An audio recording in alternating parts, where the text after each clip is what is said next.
Subscribe करें और bell दबाएं ताकि कोई खबर रह न जाए।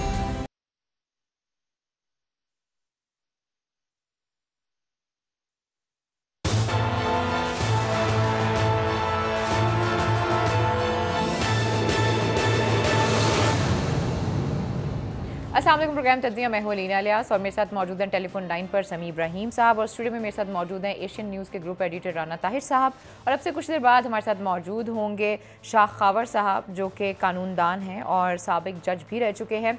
यकीनी सी बात है आज जो हमारा पहला टॉपिक है वो नैब चेयरमैन के हवाले से है। कल कहा जा रहा है कि ऑर्डिनेंस लाया जाएगा, लेकिन साथ साथ ये भी कहा जा रहा है कि ऑर्डिनेंस में जो है वो मुशावरत की जाएगी अपोजिशन लीडर से। तो कानून भी यही है कि जी अपोजिशन लीडर से मुशावरत के बगैर जो है वो आप नैब का चेयरमैन नहीं ला सकते। तो फिर ऑर्डिनेंस लाने की क्या ज़रूरत थी अगर ऑलरेडी एक चीज़ मौजूद है। इसके अलावा ऑर्डिनेंस में और भी बहुत सी चीज़ें हैं, खासतौर पर बिजनेसमैन के हवाले से कहा जा रहा है कि वो बहुत सी दफ़ात ऐसी हैं मौजूदा कानून में जिसकी वजह से जो बिजनेसमैन है वो हरासा होते हैं। अब बात ये कि जो बिजनेसमैन है जो चीनी चोरी करता है वो भी बिजनेसमैन है, जो आटा चोरी करता है वो भी बिजनेसमैन है। तो आखिर ये किसको जो है सहूलत देने की कोशिश की जा रही है। और जो ज़मानत का सारा है वो ट्रायल कोर्ट तक कर दिया गया है कि अब नैब जो है वो ज़मानत दे सकती है। तो बड़ा आसानी हो जाएगी बहुत से लोगों के लिए कि उनको हाई कोर्ट नहीं जाना पड़ेगा, नैब के ही लेवल पर उनको ज़मानत मिल जाएगी। इन सारे इशूज़ पर हम बात करेंगे। इसके साथ साथ जो हमारी अगली स्टोरी होगी वो है जी हमदा शहबाज साहब के हवाले से। यकीनी सी बात है बड़े मुतहरिक हैं, साउथ पंजाब में मौजूद है, लेकिन बड़ा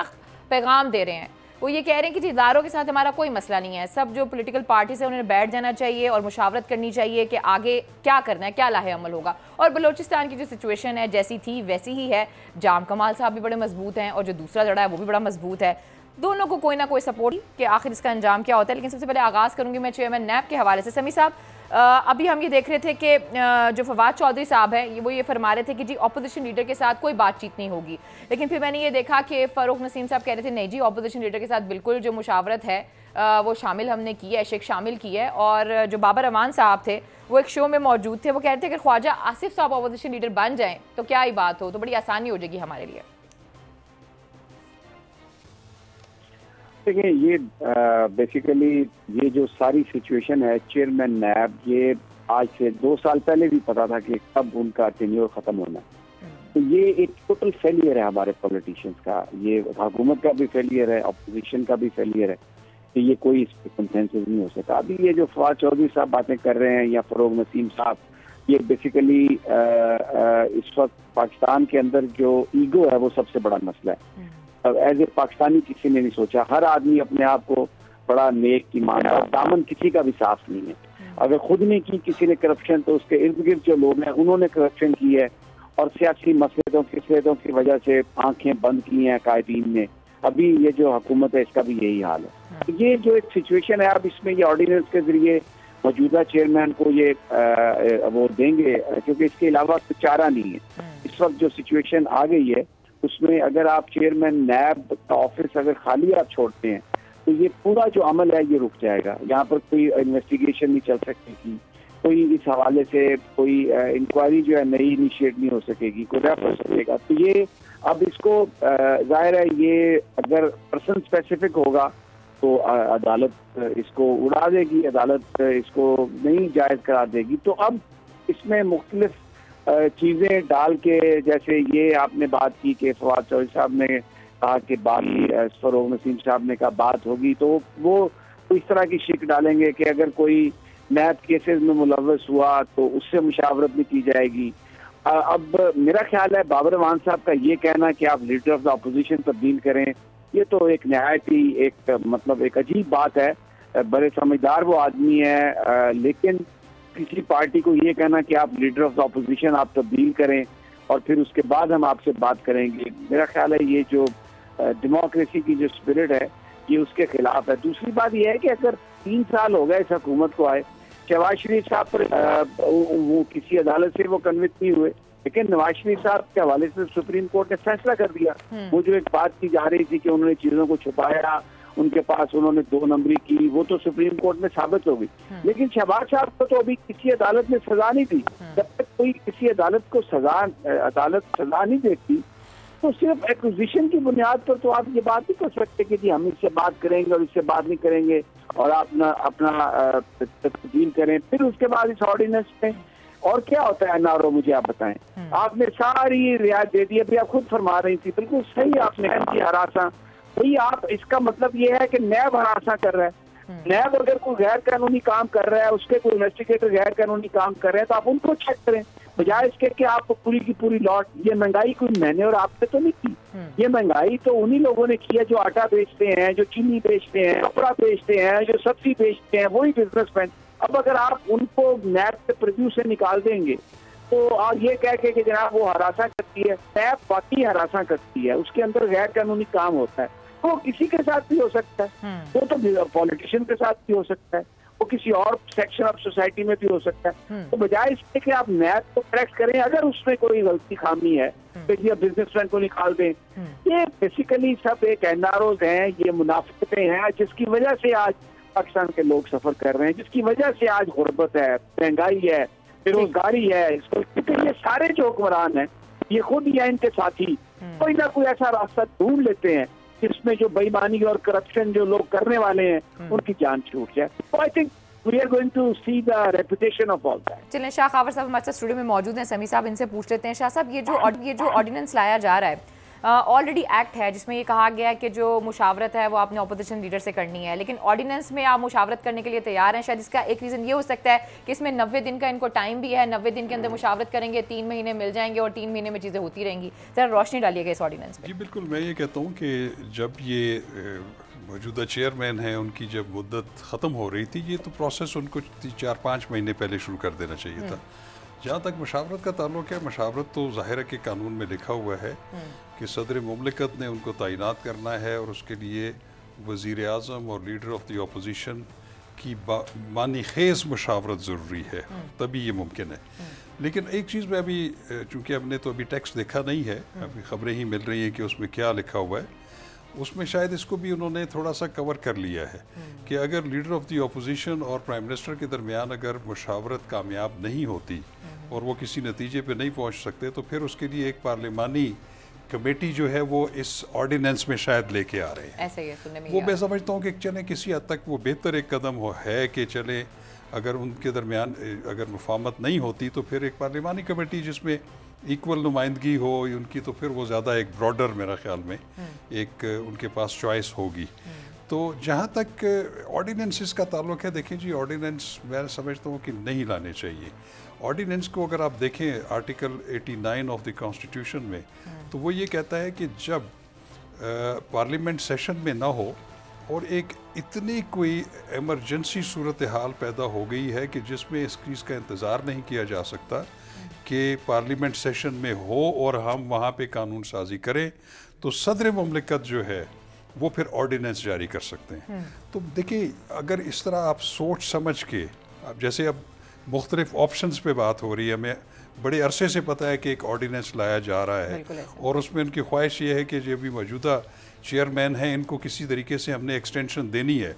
तो वो तो फिर एमरजेंट सिचुएशन तो ना हुई ना, वो तो फिर आप सोच समझ के एक गैप का इंतज़ार कर रहे हैं कि जब हम इसका मुसवदा तैयार कर लेंगे और जिस दिन पार्लियामेंट सेशन में ना हो उस दिन हम ये ऑर्डिनेंस ले आएंगे। और उस ऑर्डिनेंस में जो है वो पहली तो 120 दिन की मियाद है उसकी, अगर 120 दिन में उसको पार्लियामेंट में पेश ना किया जाए और एक्ट ऑफ पार्लियामेंट ना बने, तो वो 120 दिन के बाद जो है उसकी मुद्दत ख़त्म हो जाती है। उसके बाद भी एक प्रोविज़न मौजूद है कि अगर किसी ऑर्डिनेंस को पार्लियामेंट ने अप्रूव नहीं किया, उसको लॉ नहीं बनाया, तो फिर एक उसके 120 दिन पूरे होने से कुछ दिन पहले कौमी असम्बली में आप एक अक्सरियती रेजोल्यूशन के तहत उसको मज़ीद 120 दिन आगे ले जा सकते हैं। और फिर वो, इसका मतलब है कि 240 दिन, ये तकरीबन कोई 8 माह का जो है वो मिल जाता है। तो आप फिर अपनी ख्वाहिश के मुताबिक किसी को अगर लाना है, शायद 90 दिन की मुशावरत भी इसलिए रखी है। जी मैं ये कह रहा हूँ। तो इसलिए मैं समझता हूँ कि ये एक पार्लियामान का जो एक अपना एक जो स्पिरिट है, मैं समझता हूँ कि उसके ये खिलाफ है और इससे इज्तनाब करना चाहिए। जी राना साहब, आपका इस ऑर्डिनेंस के बारे में क्या कहना है? उनका तो यही कहना है कि ये जो ऑर्डिनेंस लाया जा रहा है ये पार्लियामेंट की, उसके खिलाफ है पार्लियामेंट की। देखें अलीना, बात ये है कि ऑर्डिनेंस लाना जो है, जैसे शाह खावर साहब ने बताया कि इसमें कोई शक नहीं कि आइन में हुकूमत के पास ये इख्तियार मौजूद है कि वो ऑर्डिनेंस ला सकते हैं। लेकिन उसके लिए ज़रा थोड़े गैर मामूली हालात होने चाहिए कि असम्बली का इजलास ना हो रहा हो यही। लेकिन ये अभी ये हुकूमत ही नहीं, माजी की तमाम हुकूमतें भी इसी तरीके से कानून साजी करती रही हैं, ये कोई नया काम नहीं है। देखिए एक बात तो अब क्लियर हो गई कि ये जो फ़रोग़ नसीम साहब ने, चूँकि वो लॉ मिनिस्टर भी हैं और उन्होंने ही इस मसवदे को हतमी शक्ल दी है और वजारत कानून ही उसको भिजवा रही है कि ये अपोजिशन लीडर से मुशावरत करने का जो काम था वो मौजूद रहेगा, उसमें वो शेख ख़त्म नहीं होगी। उसमें थोड़ी सी तब्दीली ये की जा रही है कि अगर वज़ीर आज़म और अपोजिशन लीडर के दरमियान इत्तफाक नहीं होगा तो फिर ये मामला पार्लिमानी कमेटी को भेजा जाएगा और पार्लिमानी कमेटी जो है वो इसका जायज़ा लेगी। और इसके बावजूद ये भी लिखा इस जो ऑर्डिनेंस में असल चीज़ है वो ये है कि जब तक ये मुशावरत का अमल मुकम्मल नहीं होता मौजूदा चेयरमैन जो हैं वो अपने ओहदे पर बरकरार रहेंगे। ये उस ऑर्डिनेंस में लिखा गया है। दूसरी बात ये है कि जो पहले था कि जी जो चेयरमैन है उसको दोबारा कंसिडर नहीं किया जाएगा, वो उनकी मुद्दत एक ही था टेन्योर। अब जो तब्दीली ऑर्डिनेंस के ज़रिए लाई जा रही है उसके तहत मौजूदा चेयरमैन जो हैं उनकी दोबारा तकर्री भी ज़ेरे गौर लाई जा सकती है। ठीक हो गया। तो ये सारी सूरत हाल बड़ी इंटरेस्टिंग है। लेकिन बात यह है अलीना कि दावे तो हम सारे करते हैं अकाउंटेबिलिटी के, और इमरान खान साहब की पार्टी को लोगों ने कोई जो मर्ज़ी कहे कि जी सिलेक्टेड है, ये सब ऐसी बातें हैं। आवाम की भरपूर अक्सरियत ने इमरान खान को एतमाद का वोट दिया और वो मुल्क के वज़ीर आज़म बने। उनका नारा था कि अकाउंटेबिलिटी होगी। लेकिन यहाँ पे अब ये जो ऑर्डिनेंस के खद्दो खाल सामने आ रहे हैं उसमें ये है, जैसे समी साहब ने भी जिक्र किया, आपने भी थोड़ा जिक्र किया कि ये जो है ना ट्रायल कोर्ट को ये इख्तियार दिया जा रहा है कि वो नैब के मुल्ज़मों की ज़मानत ले सके। अच्छा, यानी आप मुल्ज़मों को सहूलत मुहैया कर रहे हैं कि वो पहले नैब कोर्ट में जाएं, फिर हाई कोर्ट में जा सकते हैं, फिर सुप्रीम कोर्ट में जा सकते हैं। यानी उनके लिए आपने एक मरहला और बढ़ा दिया और निचली सतह पर ले गए। ये पहले ये होता था कि क्योंकि ये एक संगीन जुर्म है, माली बदनवानी जो है, नैब के केसेस जो हैं इनको रूटीन से हट कर लिया जाता था, इसलिए इनके केसों की ज़मानत सिर्फ हाई कोर्ट ले सकती थी, नैब कोर्ट के पास ये इख्तियार नहीं था।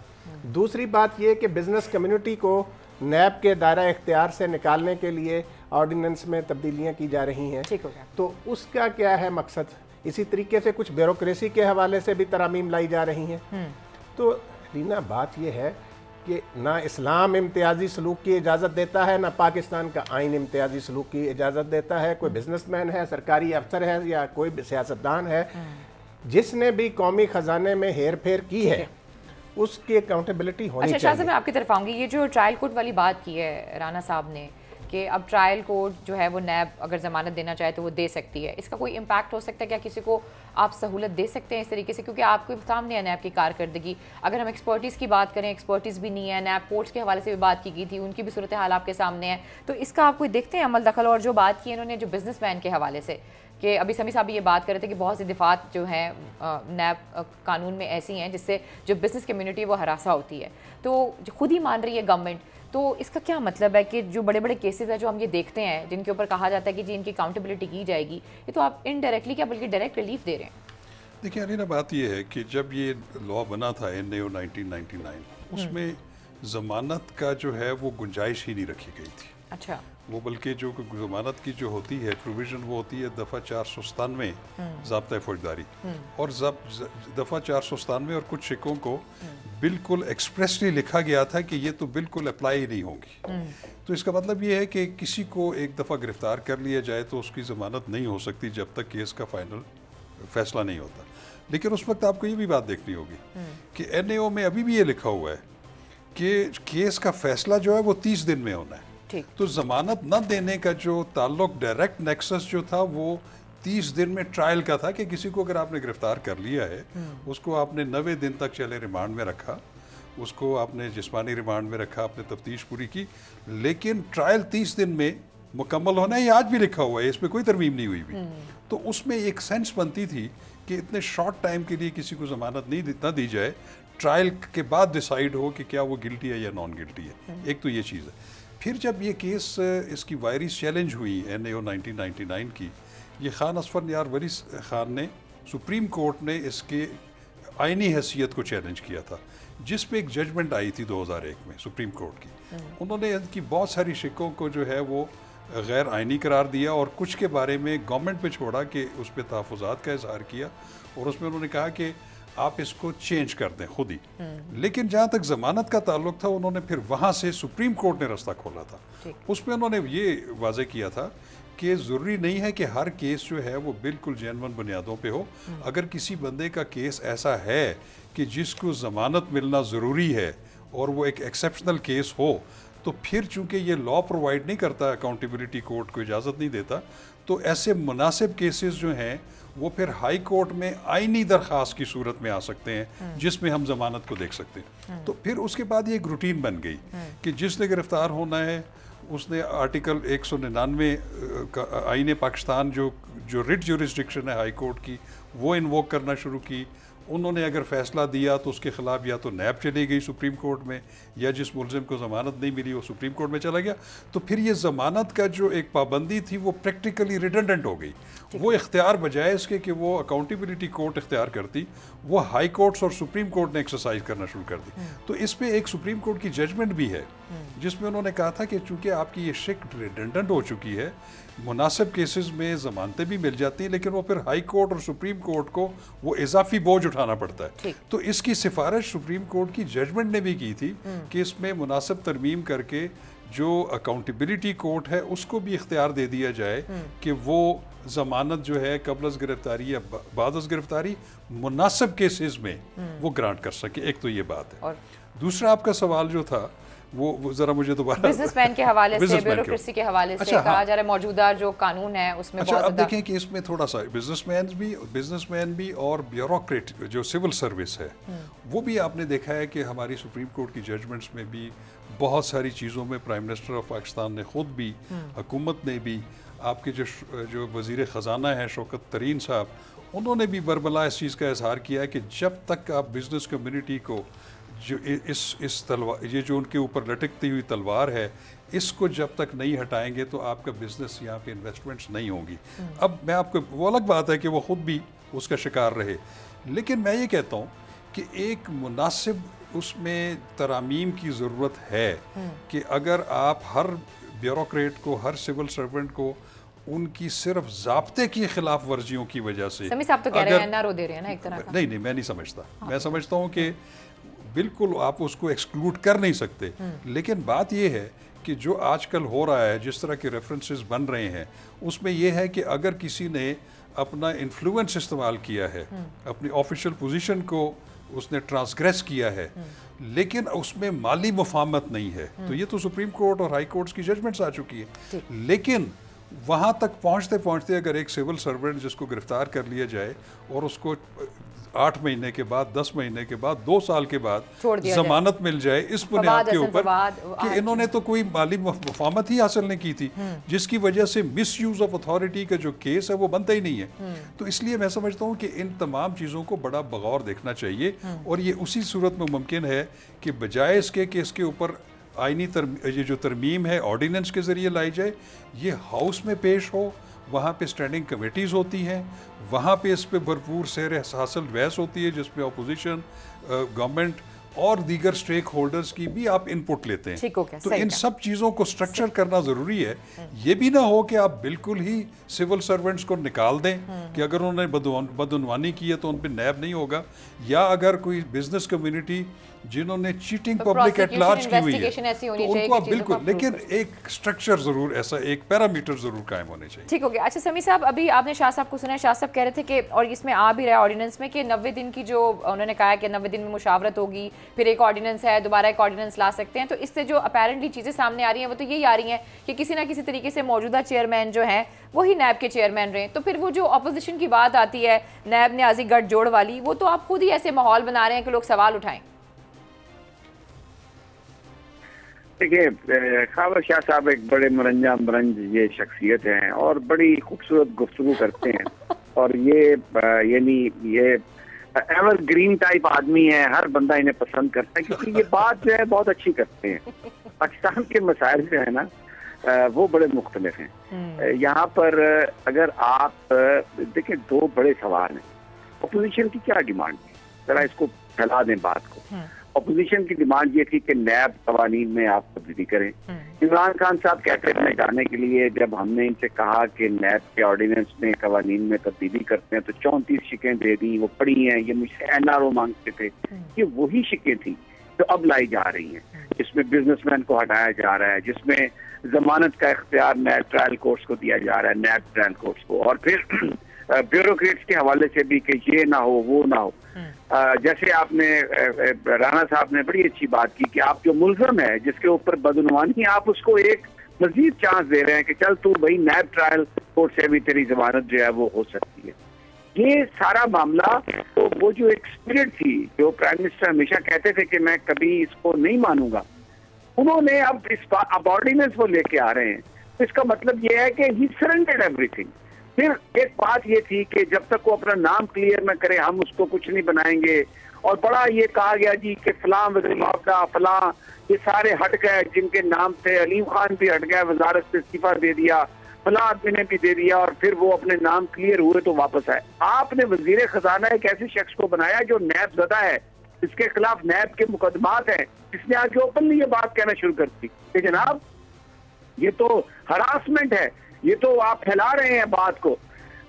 जो सरकारी अफसर है अगर वो कोई ऐसा काम करता है, चाहे उसमें उसको माली फायदा हुआ या नहीं हुआ, लेकिन अगर उसने नेशनल एक्सचेकर को नुकसान पहुंचाया बिकॉज ऑफ हिज इनकॉम्पिटेंस, तो this accountability to address that issue. And secondly, अगर किसी के साथ ज्यादती हुई है, हाई कोर्ट ऑफ पाकिस्तान मौजूद है, सुप्रीम कोर्ट ऑफ पाकिस्तान मौजूद है, वो वहां पर जाके अपनी रेमेडी सीख कर सकता है। लेकिन आप अच्छा फिर आपने तो आज तक ये लेके आ रहे हैं कि जी हरासमेंट हो रही है, बिजनेसमैन को निकाल देंगे, तो फिर जो आज मुस्लिम लीग नून कह रही थी, जो पीपल्स पार्टी कह रही थी, वो सच कह रही थी कि आप नैब में वो काम करवा रहे हैं लोगों को हरासा करने के लिए।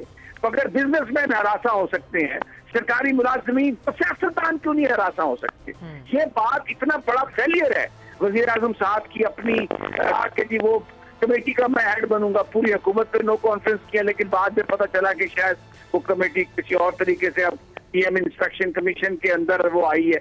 लेकिन बात ये है कि ये सारी बातें आप अपोजिशन के बयानिए को दुरुस्त साबित कर रहे हैं कि जी हाँ नैब हरा है, इसलिए हम बिजनेसमैन को निकाल रहे हैं, इसलिए हम ब्यूरोक्रेट्स को निकाल रहे हैं, और मुकदमे नायब ने नाजायज बनाए, आप इस बात को तस्लीम कर रहे हैं। और आज से 1 साल पहले आप ये कहते थे कि पेटफ के मसले पर ये हमको ब्लैकमेल करने की कोशिश की गई और ये एनआरओ मांगते रहे। और एनआरओ क्या होता है मुझे बताएं आप, एनआरओ क्या है? आपने पूरी की पूरी रियायत, यानी आप स्टेक हो, आप जो आवाम है जिनके साथ जुल्म हो रहा है, जिनके साथ मैं और आप तो नहीं ना ख्वार करते, गरीब आदमी जाता है बाजार में कोई चीज जो भी है वो 10 गुना उसकी कीमत ज्यादा है, वो कौन उसका जिम्मेदार है? ये सारी जो बेरोजगारी है ये मैंने और आपने तो नहीं की, ये बिजनेसमैन और ब्यूरोक्रेट्स ने की है ना, उनको आप निकाल दें। ये कह के कि उनको नैब हरासा कर रहा है। ठीक है समीर साहब, आपका यही सवाल जो है ना मैं शाह खाब चाहूंगी और राना साहब से करना चाहूंगी, लेकिन प्रोग्राम में वक्त तो एक छोटी सी ब्रेक का, जब ब्रेक से वापस आते हैं इस पर मजीद भी बात करते हैं। Stay with us.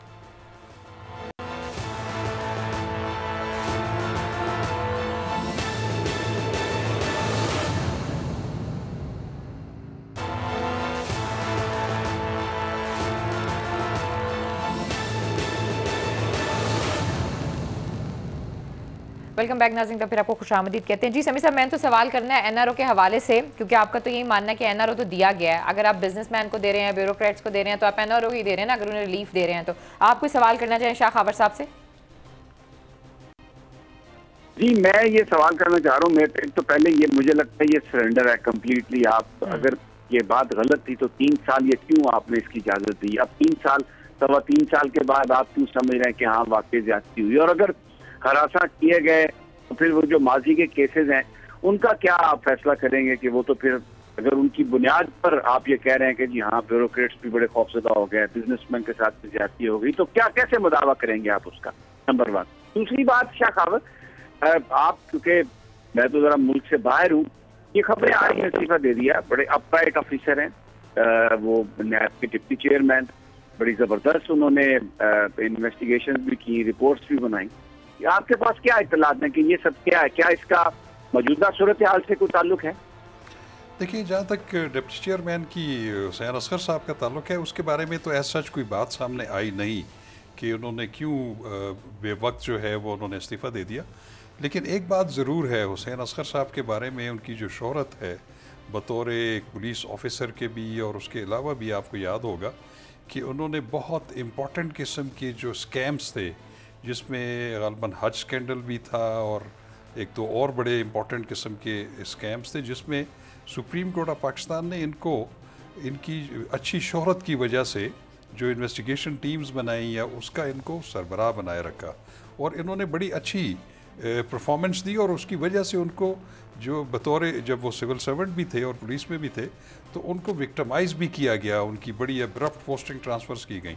तो एक बात तो मैं समझता हूँ कि हुसैन असगर साहब ने अगर इस्तीफ़ा दिया है तो वो फिर किसी बड़े उसूली मौक़िफ़ के ऊपर खड़ा रहने के ऊपर दिया है। शायद उन पे ऊपर किसी चीज़ का कोई दबाव था जो कि उन्होंने कबूल नहीं किया, मैं यकीन से नहीं कह सकता।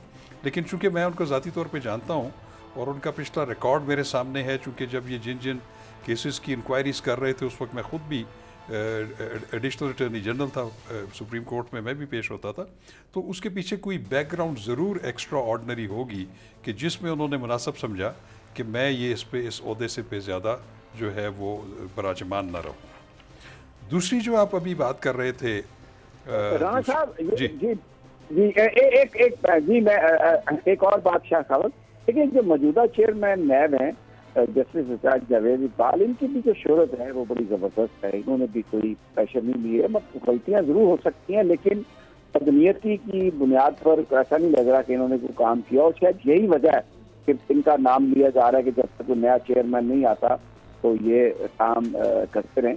तो अगर कोई, हम ये अज्यूम कर लें कि अगर कोई दबाव था या कोई ऐसा था, तो वो तो आपस में मांगी, आपका ख्याल नहीं है कि हल हो सकता था? क्योंकि बड़ा एक अजीब है, इस मौके पर उनका जो रेजिग्नेशन है वो एक बड़ी अजीब सी यानी उस पर एक चीज़ की निशानदेही हो रही है। नहीं, यकीनन इस पे काफ़ी जो है सवालिया निशान उठते हैं कि ऐसे मौके पर जबकि चेयरमैन नैब की अपनी जो मुद्दत है वो ख़त्म होने वाली है और अगर वो ये ऑर्डिनेंस वगैरह ना आता तो वो एक्टिंग चेयरमैन जो है वो नैब भी बनते। वो अलग बात है कि सुप्रीम कोर्ट ऑफ पाकिस्तान की कुछ जजमेंट्स ऐसी मौजूद हैं जिन्होंने चेयरमैन नैब की मौजूदगी ज़रूरी करार दी है किसी भी कार्रवाई को मुकम्मल करने के लिए।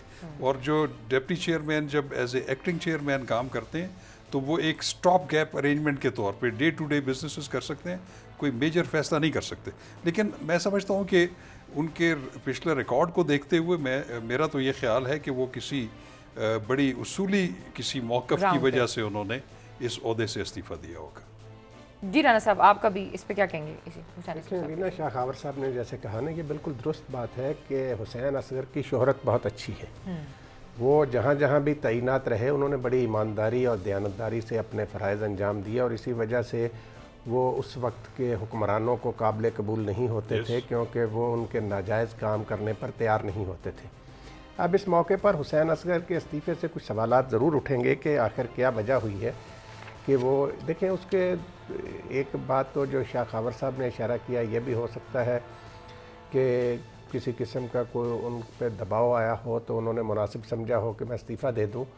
दूसरा, कोई उनके ज़ाती इस तरह के मसरूफियात मामलात भी हो सकते हैं कि वो समझते हो कि मैं मज़ीद काम नहीं कर सकता, किया जा सकता। इसके अलावा देखिए मुझे जो लग रहा है, ये ऐसे अंदाज़ा है मेरा कि मुमकिन है कि ये नैब ऑर्डिनेंस में जो तब्दीलियाँ की जा रही हैं वो हुसैन असगर साहब ऐसा एक साफ शफाफ आदमी समझता हो कि ये तो नरम पॉलिसी की तरफ जा रहे हैं तो मेरे जैसे बंदे की यहाँ गुंजाइश नहीं, इसलिए उन्होंने कहा हो कि मैं ये ओहदा छोड़ दूँ। दूसरी बात लीना ये है जो आपने बात की ना कि अपोजिशन कहती है नैब नियाजी गठजोड़, नैब नियाजी गठजोड़ ये कैसे है?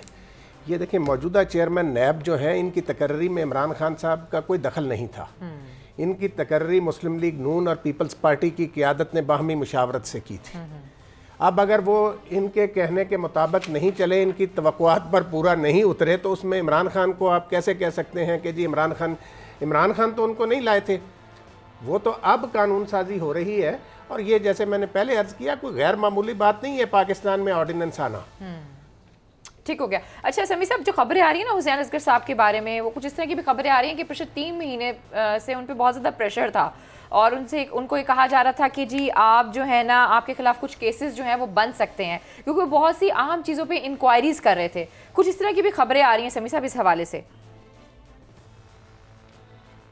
आप देखें ना, हमारा सिस्टम क्या कहता है कि जो आदमी इंक्वायरी करता है, जो आदमी बड़े आदमियों को पकड़ने की कोशिश करता है, उसी के खिलाफ ही केसेस बन सकते हैं। और मुझे ये पता है कि नैब लाहौर में के डीजी ने जो भी चीजें लीक की, इंफॉर्मेशन सारी की, वो सब हुसैन असगर साहब को मुबैना तौर पर वो ब्लैकमेल करने की कोशिश की, जिसपे उन्होंने बिल्कुल, हुसैन असगर एक ईमानदार आदमी है, शरीफ आदमी है, वो गलत काम नहीं कर सकता, जगह छोड़ के एक साइड पे हो जाएगा। बिल्कुल ये है, जो सही काम करने की कोशिश करता है उसको आप फारिग कर देते हैं। और मैं देखें, जो हम बात कर रहे हैं ना, बात इमरान खान साहब को उनके साथियों ने जो उन्होंने पिक किए, उनके साथ आए, आज वो कहाँ ले गए हैं खान साहब को। यानी आज वो तमाम रियायत जो मिलनी चाहिए थी नैब के मुल्जमों को, जिन्होंने कौम को लूटा, जो लूट रहे थे, जिनको आज तक किसी ने नहीं पकड़ा, तो मजबूर कर दिया इस हुकूमत को उन्होंने। और ये जो हुकूमत के वजीर मुशीर हैं सारे, जो इस वक्त इमरान खान के काज के चैंपियन बने हुए हैं, यही वो लोग हैं जो मीटिंग्स में बैठकर उनको, और ये सारी सूरत हाल जिसपे अब जो नैब के यानी जो मुल्जमान हैं उनको वो रियायत मिल रही है, आम आदमी जो है उसको कोई रियायत नहीं है, वो मर जाए भूखा, हॉस्पिटल दवाई के बगैर मर जाए ताकि, और कोई बच्चे के लिए नौकरी नहीं है, कोई तालीम नहीं है, कोई महंगाई पर कंट्रोल नहीं है, एक्सीडेंट कुछ हो, मर जाए वो। लेकिन ये जो बिजनेसमैन है, लेकिन ये जो ब्यूरोक्रेट्स हैं, और अब मुझे पता है आपकी अगली स्टोरी जो है वो हमजा शहबाज की है, अब ये आगे सियासतदानों को भी रियायत मिलेगी। ये आप मेरी बात लिख लें, ये सिलसिला शुरू हो चुका। अब वो जो बात है ना कि एनआरओ दूंगा नहीं दूंगा, वो किस्सा माजी बन चुका। ये सारी जो तरमीम हो रही है, ये जो ऑर्डिनेंस, ये जो बदला नरम था, ये जो लेके आ रहे हैं, जिसमें जमानतें भी हो जाएंगी, जिसमें गिरफ्तारियां भी नहीं होंगी, जिसमें अगर माली मफाद नहीं हुआ तो जनाब फिर तो बस उस पर इल्जाम भी नहीं लगता, भी करता है, ये भी हट जाए। तो ये काम शुरू हो चुका। अब वो मामला, मैं बिल्कुल मुझे वो इस तरह बात करने की जरूरत नहीं है, लेकिन ना हमें किसी की अननेसेसरी हमायत या को बात को छुपाने की जरूरत है। इस वक्त पाकिस्तान के जो अवाम है ना, सबसे मजलूम वो हैं, तो इंतजार कर रहे हैं, उम्मीदें लगा के बैठे हैं कि कुछ होगा, लेकिन भाई कुछ नहीं हुआ, और अब आगे तो बिल्कुल कुछ इम्कान ही नहीं है। ठीक हो गया। बात तो समी साहब ने बिल्कुल ठीक की है, क्योंकि जिस तरह की अभी भी देखें ना कि जब फ़ारूक नसीम साहब ये बोलते हैं कि जी मुशावरत तो करेंगे हम, जो अपोजिशन लीडर है, फिर इस तरीके से के साथ बाबर अवान साहब भी यही बात करते हैं, फिर कमेटी के अंदर भी जाएगी तो उसमें भी अपोजिशन के लोग तो मौजूद होंगे। तो एक्चुअली आपने ग्रेजुअली जो है वो चीज़ें तो स्टार्ट कर दी हैं, मुफाहमत पे तो आप आ गए हैं। दूसरी तरफ हमजा शहबाज साहब भी यही कहते हैं कि मुफाहमत तो हम करेंगे, लेकिन फ्री एंड फेयर इलेक्शन होने चाहिए। मुझे एक बात बताएं कि जब ये इस मौजूदा शक्ल में, ये जब तरमीम से पहले का भी जो नैब ऑर्डिनेंस है, क्या इसमें इन्होंने जितनी भी पीपल्स पार्टी की लीडरशिप थी या PMLN की लीडरशिप थी, उन सब को कंगाल नहीं लिया? हाँ। उनको बड़े लंबे लंबे अरसे के लिए उनको 90 दिन का 70 दिन का रिमांड भी दिया। हाँ। उनको 1.5-2 साल जेल में भी रखा। हाँ, फिर उनके खिलाफ रेफरेंस भी फाइल नहीं कर सके, और रेफरेंस जो फाइल हुए हैं उसमें इतनी ज़्यादा दस्तावेज़ात और इतनी शहादतें हैं कि जो एक रेफरेंस जो है वो 10 साल में भी फैसला नहीं हो सकता। तो फिर इस सख्त नैब ऑर्डिनेंस में अगर ये सब कुछ हो गया कि उन सब को डायरेक्टली और इनडायरेक्टली सबको NRO मिल चुका है, सब उस भट्टी में से गुजर के आ चुके हैं और वो बाहर हैं सारे, किसी को भी सजा नहीं हुई सिवाय नवाज शरीफ साहब को।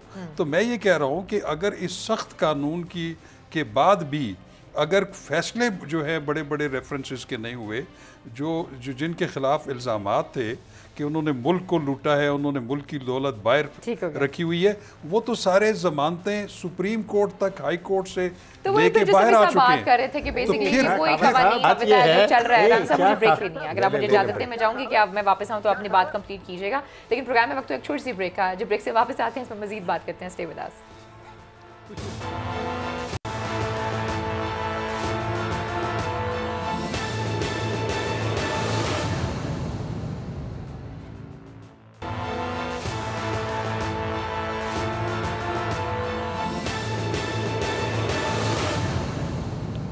वेलकम बैक नाज़रीन का फिर आपको खुशामदीद कहते हैं। जी समीर साहब, हमजा शहबाज के हवाले से आप देख रहे हैं बड़े मुतहरिक वो नज़र आ रहे हैं। एक तरफ वो कह रहे हैं हमारे इदारों के साथ कोई मसले नहीं है, दूसरी तरफ मरियम साहिबा दरखास्तें देती हुई नज़र आ रही हैं। जी बड़ा ये तो खुला तजाद है, इस पर बात करते हैं। लेकिन मैं ब्रेक पर जाने से पहले मैं खशा खबर साहब ने बात की कि जी सबको NRO मिल गया, सब भट्टी से निकल गए और किसी को सजा नहीं हुई, सिर्फ नवाज शरीफ को सजा हुई। खशा खबर मुझे बताएं, ये सजा हुई है? वो लंदन में फिर रहे हैं, कॉफियां पी रहे हैं, मौज मस्ती कर रहे हैं अपने पार्टी को। सुप्रीम कोर्ट ने कहा कि वो सियासत के अहल नहीं है, वो अपनी पार्टी के सरबराह हैं, वो उनकी मर्जी के बगैर कुछ होता नहीं है, हर पार्टी की वो सदारत करते हैं। इलेक्शन कमीशन जो है उनकी जो पार्टी है जिसमें वो शरीक होते हैं उसके बारे में कोई उनकी कोई एक्शन लेने के लिए तैयार नहीं है। हुक्मरान जो जमात है इसमें जब जहांगीर तरीन साहब भी डिस्क्वालीफाई हुए थे, वो भी पार्टियों में आ रहे थे, उनके पास ओहदे भी थे, तो सजा किसको मिली यहाँ पे? कि किसको हम बेवकूफ बना रहे हैं कि सजा मिल गई? तो जिसको सजा, एक दिन वो जेल में नहीं रहे, हॉस्पिटल में रहे या पूरा अपना बंदोबस्त होके रहा और उसके बाद वो लंदन में फिर रहे हैं।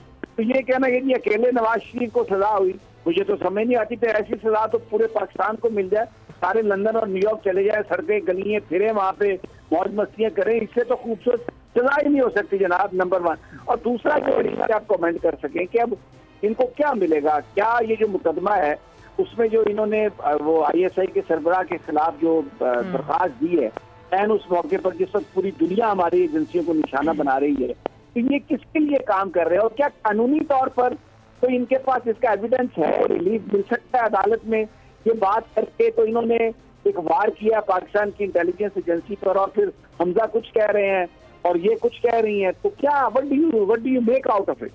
देखिए, आपका जो प्रोग्राम का पहला हिस्सा है जो आपने जैसे डिस्क्राइब किया कि मियां नवाज शरीफ साहब किस तरह की सज़ा काट रहे हैं, तो वो मैं समझता हूँ कि वो ये बात जो है ना, ये हमारी मौजूदा हुकूमत और सिस्टम का भी मुंह चढ़ा रही है कि वो किस तरीके से उनको सज़ा हुई और वो किस तरीके से बाहर गए और अभी भी वो उन्हीं जायदादों में बड़े खुले आम ठहर रहे हैं, उधर से आ जा रहे हैं कि जो उसी नैब अदालत की सज़ा के नतीजे में बहक के हुकूमत पाकिस्तान ज़ब्त हो चुके हैं। तो ये तो एक मौकरी तो आपके सामने है, इस पर हम कभी तफसीलन प्रोग्राम करेंगे। तो जहाँ तक दूसरे आपके सवाल का ताल्लुक़ है, जो मरियम साहिबा ने जो अभी एक एप्लीकेशन फ़ाइल की और उसमें एक सिग्निफिकेंट बात यह है कि उन्होंने अपना लॉयर भी चेंज कर लिया है। उन्होंने 561A ज़ाब्ता फ़ौजदारी की जो है वो दरख्वास्त दी है। हालांकि ये जो ऐसी दरख्वास्तें जो होती हैं वो उस वक्त होती हैं कि जब आपका रेफरेंस या कोई भी केस अदालत ट्रायल कोर्ट में अभी ज़ेर तजवीज़ हो और आप कहते हैं कि ये केस बनता ही नहीं है, तो फिर आप हाई कोर्ट से रुजू कर सकते हैं 561A में, जिसमें उसकी इनहेरेंट पावर्स हैं कि वो अपनी पावर्स इस्तेमाल करके कोई भी फ़ैसला कर सकते हैं।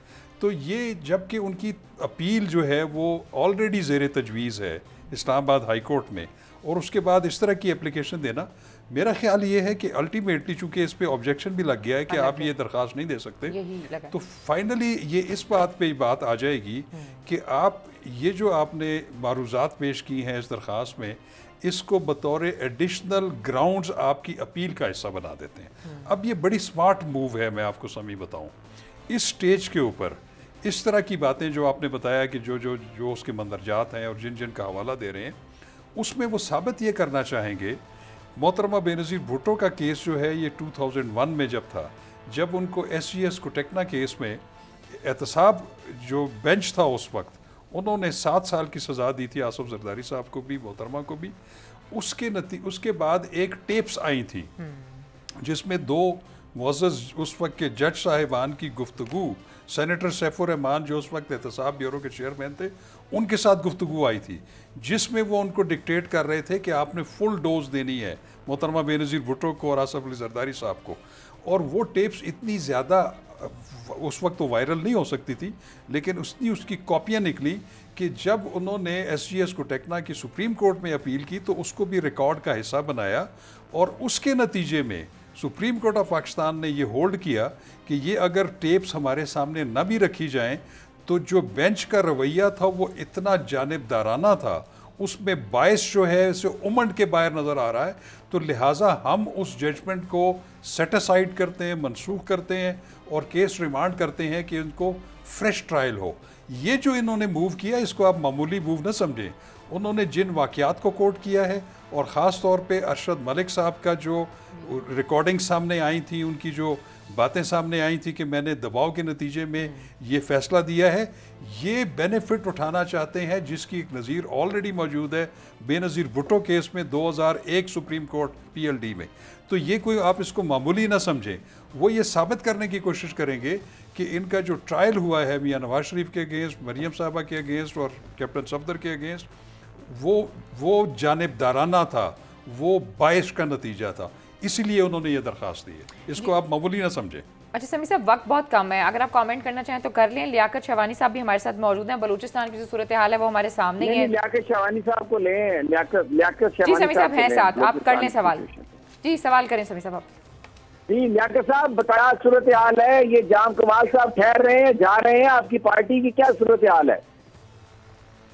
जी सूरत हाल बिल्कुल नॉर्मल है। जाम कमाल साहब वज़ीर आला बलूचिस्तान है और वो क्या कहीं नहीं जा रहे। कल हमारे जो है ना कैबिनेट का मीटिंग है, 20 पॉइंट एजेंडा पे कैबिनेट जो है कल मीटिंग होगी और जो रूटीन के हमारे गवर्नर्स के मामलात हैं, डेवलपमेंट के हैं, PSDP है, इम्प्लीमेंटेशन है, इसी तरह निज़ाम इंशाल्लाह जारी व सारी है। तो आप ये बताइए कि ये क्यों आप वजीरों को इतना इंतजार करवाते हैं जिससे वो खफा हो गए और फिर इस्लामाबाद की इंटरवेंशन हुई और क्या को मुलाकातें और फिर उसके बाद तो क्या प्रॉब्लम क्या है? आप क्या समझते हैं ये थोड़े अरसे के बाद ये चीजें उठ खड़ी होती हैं और अभी क्या कैन यू से कि ये मामला बिल्कुल सॉर्ट आउट हो गया और जमाल कमाल साहब कंटिन्यू करेंगे? और सुना है कोई कल की डेडलाइन भी है, थोड़ा उस पर भी रोशनी डाल दें। जिन्होंने डेडलाइन दिया रोशनी वही डालेंगे। हम तो कबल कैबिनेट इजलास में हैं और रूटीन के मामला चल रहे हैं। कोलिशन गवर्नमेंट है जिसमें बलूचिस्तान आवाम पार्टी है, PTI है, HDP और JWP, ANP, ये सारे वज़ीर आला बलूचिस्तान जाम कमाल साहब के साथ हैं।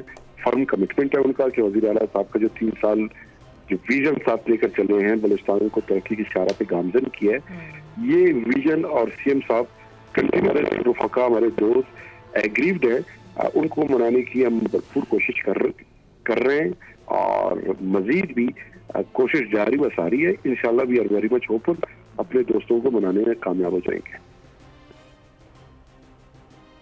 जी समी साहब, जबरदस्त है। ये तो राना साहब आपके पास क्या इत्तला है? लियाकत शहवानी साहब तो कहते हैं all is okay and they will continue, लेकिन अभी तक मना क्यों नहीं ना सके? इतने दिन भी तो गुजर गए हैं। सवाल तो ये भी उठता है रहमान साहब हैं कि कल तक का वक्त है चीफ मिनिस्टर साहब के पास कि वो कोई फैसला कर लें, इस बारे में आप क्या कहते हैं? अदम इत्तेमाद लेकर आएंगे। देखिए अदम इत्तेमाद की तहरीक ऑलरेडी PDM जो अपोजिशन है बलूचिस्तान असम्बली में उन्होंने पेश की है और कुछ उस पे गवर्नर साहब ने टेक्निकल इश्यूज की बुनियाद पे उसे जो है रिजेक्ट किया है और अगेन उसके बाद अपोजिशन ने गवर्नर साहब के सेक्रेटरीट को राब्ता भी नहीं किया।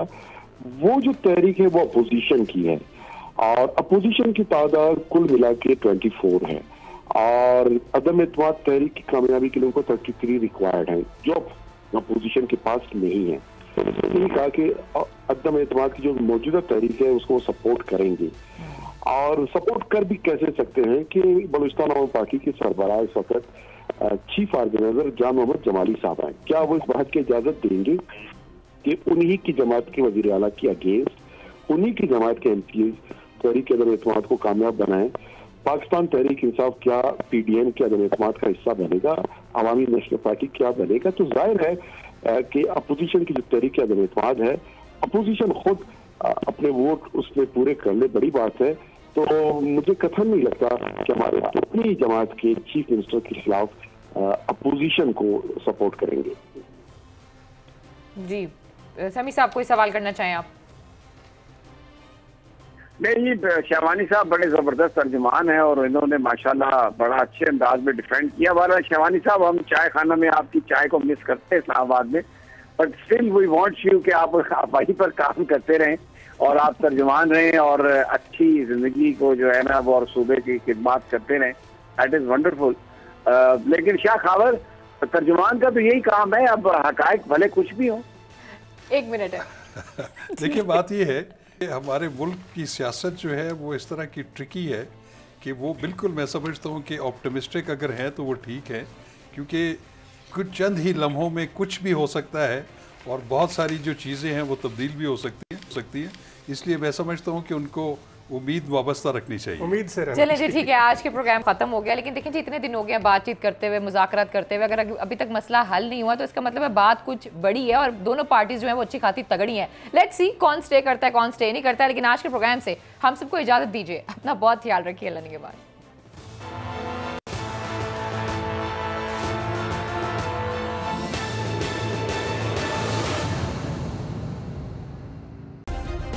सब्सक्राइब करें और बेल दबाएं ताकि कोई खबर रह न जाए।